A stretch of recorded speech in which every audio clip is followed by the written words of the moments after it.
যে বাবরি মসজিদ ভেঙে দেওয়া হচ্ছে কারণ কি? একজন হিন্দু পণ্ডিত তিনি আমাকে বলছেন, তোমার তো অল্প বয়স, তুমি বুঝবে না। বললাম ব্যাপারটা কি বলুন। বলছে ব্যাপার হচ্ছে এই জায়গাটায় ছিল রামের মন্দির, মুসলিমরা জোর করে দখল করে এই জায়গাটা মসজিদ নির্মাণ করেছিল। এখন আমরা ক্ষমতায় রয়েছি, আমরা এখন দখল করে সেটা আবার পুনরায় মন্দিরে রূপান্তরিত করব। আমি বললাম এটা কেমন মন্দির? বলছে ঐতিহ্যবাহী মন্দির, যেখানে রামের জন্ম হয়েছে। খুব ভালো বক্তব্য আপনার। আপনার কাছে একটা জিনিস আমার জানতে ইচ্ছা করছে, সেটা হচ্ছে এই কি, আচ্ছা আপনাদের এলাকায় কোন মানুষের পেটে, কোন মায়ের পেটে যদি বাচ্চা থাকে, আচ্ছা বলুন তো পেটের বাচ্চা প্রসবের জন্য একটা মহিলা হাসপাতালে যাবে না মসজিদে যাবে? কোনটা? হাসপাতালে যাবে না কেন? মসজিদে বাচ্চাটা প্রসব করলে হয় না? একটা মাকে যদি আপনি বলেন যে তোর যেদিন বাচ্চা হবে তোর বাচ্চা মসজিদের মেম্বারের তলায় হবে, মসজিদে গিয়ে তোকে উলঙ্গ হয়ে শুয়ে পড়তে হবে, তোর বাচ্চা মসজিদের ইমাম সাহেব ধরবে, বলুন তো পৃথিবীর কোন মা এ কথায় রাজি হবে? হবে? হবে না। আমি ওনাকে বলছি, রাম যখন তার মায়ের পেটে ছিল, তার মা বাচ্চা প্রসবের যন্ত্রণা সহ্য করতে না পেরে পৃথিবীর অন্য কোন জায়গার খুঁজে পেল না, মন্দিরের ভিতরে গেল বাচ্চা প্রসব করতে। এটা কেমন কথা? অসম্ভব, এটা হতে পারে না। ওই সব কিছু নয়, এখন কিছু দিনের ক্ষমতা রয়েছে, এইটাকে কি করে ধ্বংস করা যায়, নিজেদের আভিজাত্য বজায় করা যায়, নিজেদের ক্ষমতা প্রয়োগ করা যায়, এটা হচ্ছে মূল কারণ। কি বললাম বুঝলেন না?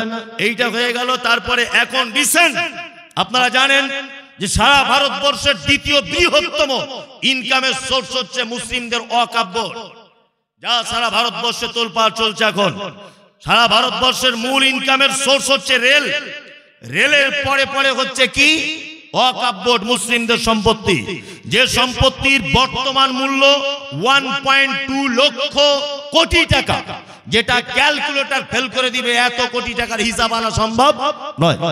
সেইটা আবার দেখছি এখন কেন্দ্র সরকার সংশোধনীয় বিল হিসাবে নিজের হাতে নিতে চাইছে, যেটা আমরা দেখভাল করব।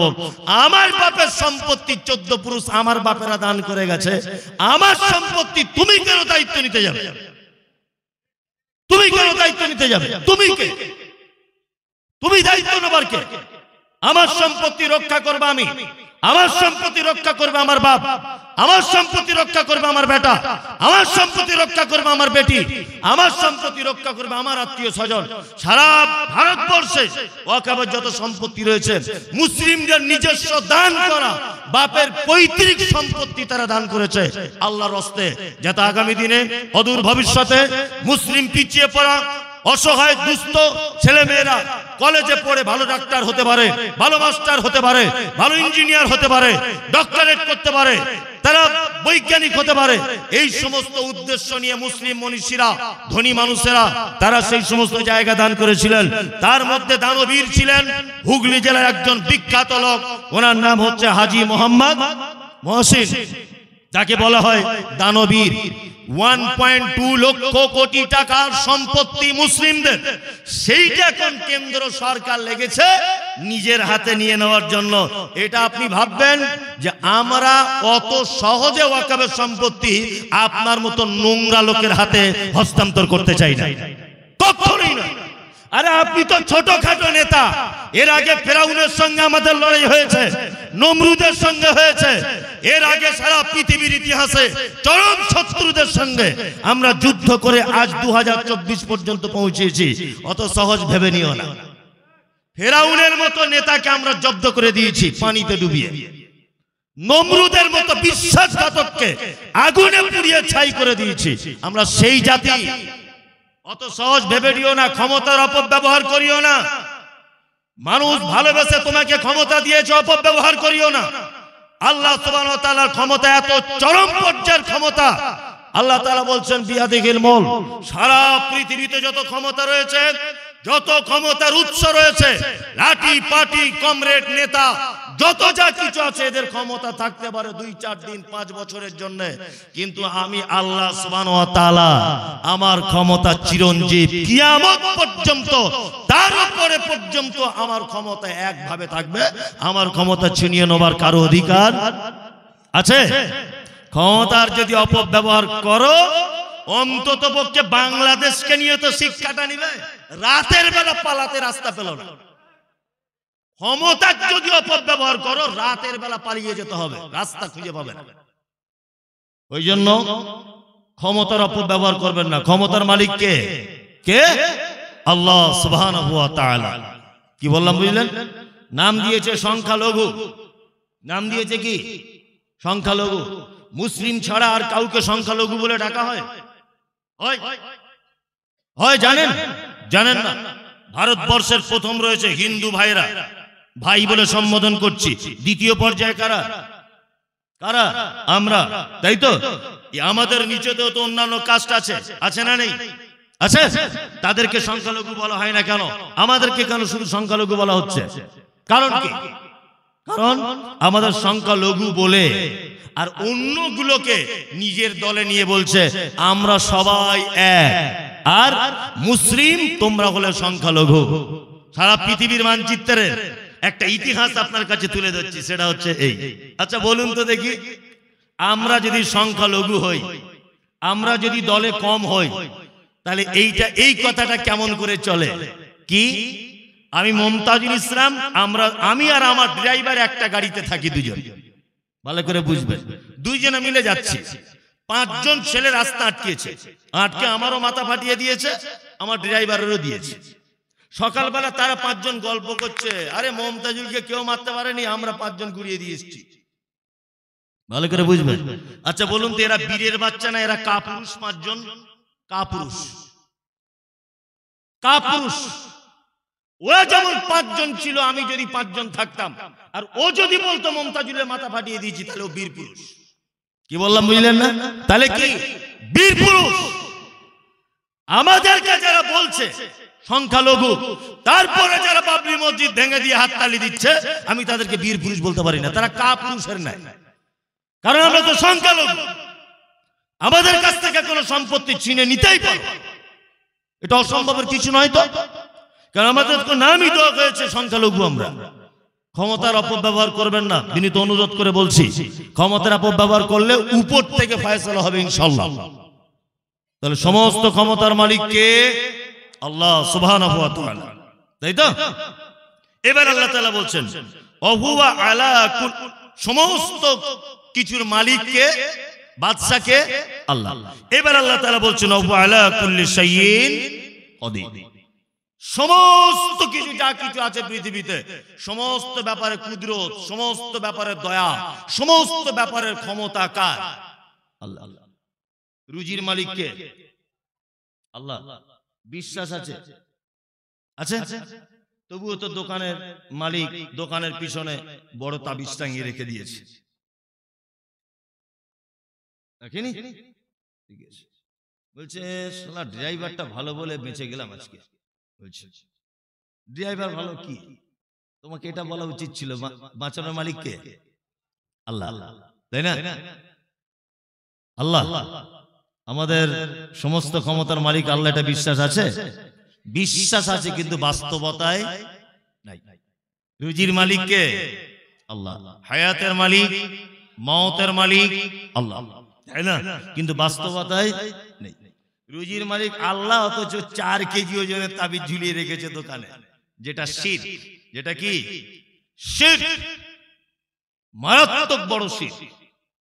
আজকে আমাদের আলেমরা, যারা আলেম বলে নিজেদেরকে দাবি করছেন, এরা যে সাধারণ মানুষকে কত ক্ষতি করছে, আপনি অবাক হয়ে যাবেন। কত যে ক্ষতি করছে।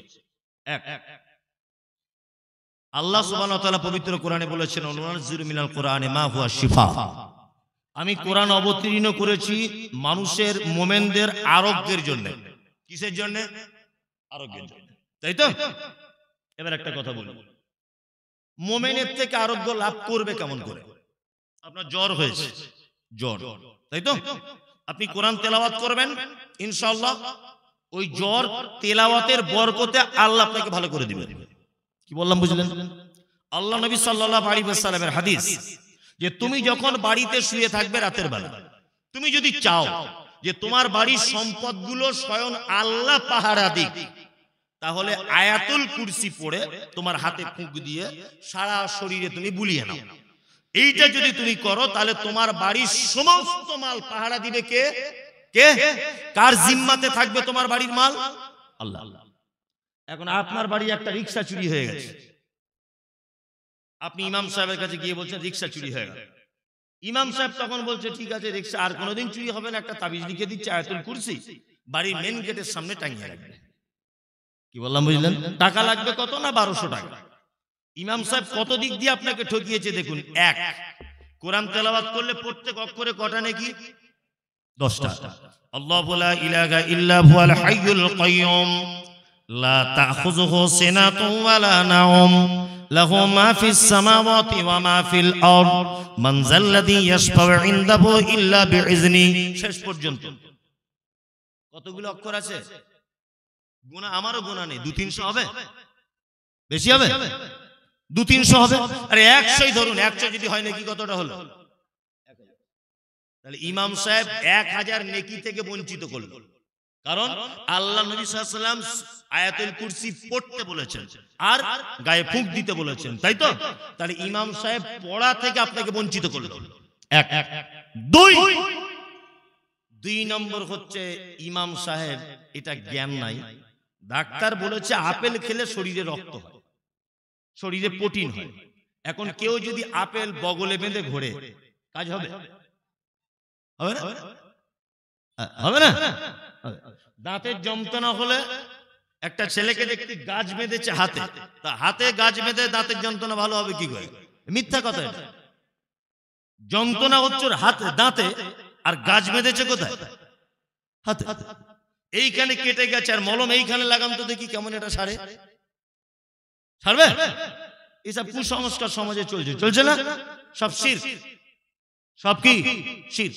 গাছ আপনি বেটে খান প্রতিদিন 4 কেজি করে, কোনো সমস্যা নেই, কিন্তু গাছ বানতে পাবেন কি না? কি বললাম বুঝলেন? আপনি গাছ বেটে খান প্রতিদিন 4 কেজি করে, কোনো অসুবিধা নেই, কিন্তু বানতে পাবেন না, শিরক। তাহলে সমস্ত ব্যাপারে রুজি, হায়াত, মাউত, সুস্থতা, অসুস্থতা, সমস্ত ব্যাপারের মালিক কে? আল্লাহ। এইবার আল্লাহ তাআলা বলছেন আল্লাযী খলাকাল মাউতা, আমি সৃষ্টি করেছি মাউত, ওয়াল হায়াতা, সৃষ্টি করেছি হায়াত। হায়াত মাউতকে সৃষ্টি করেছি কেন? লিয়াবলুয়াকুম আইয়ুকুম আহসানু আমালা, যাতে করে তোমাদের ভিতরে উত্তম কাজ কে করবে এইটা যাতে করে আমি পরীক্ষা করতে পারি। এই সারা জীবন তো ঘুমালেন বাড়ি, আজকে একটু বসেই শুনুন না। এবারে তো মেন জায়গা আসছি আমি। কি বললাম বুঝলেন না? এবার এই আয়াতটা হচ্ছে মেন আয়াত আমার। কি বললাম বুঝলেন? আল্লাহ তাআলা বলছেন আল্লাযী খলাকাল মাউতা, আমি সৃষ্টি করেছি মাউত, ওয়াল হায়াতা, আর জীবন। আচ্ছা বলুন তো আগে হায়াত না আগে মাউত? আগে মানে মানুষ মরে না আগে জন্ম হয়? আগে জন্ম হয়। তা আল্লাহ বলছে আল্লাযী খলাকাল মাউতা, প্রথমে সৃষ্টি করেছি মাউত, তারপরে কি? হায়াত। আসলে আমরা এখন আলেম ওলামারাও, অনেক আলেম ওলামারাও হাদিস কোরআনের অনেক শব্দের ব্যাখ্যা বিশ্লেষণ বুঝি না। না বোঝার কারণে আমাদের অনেক কিছু ত্রুটি থেকে গেছে।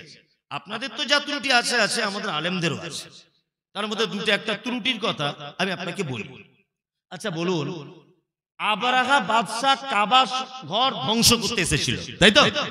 আল্লাহ তাদেরকে একটা পাখি দিয়ে মেরেছিলেন। পাখিটার নাম কি? ভালোই তো জানেন আপনারা, পাখিটার নাম আবাবিল। আমি আপনাকে বলে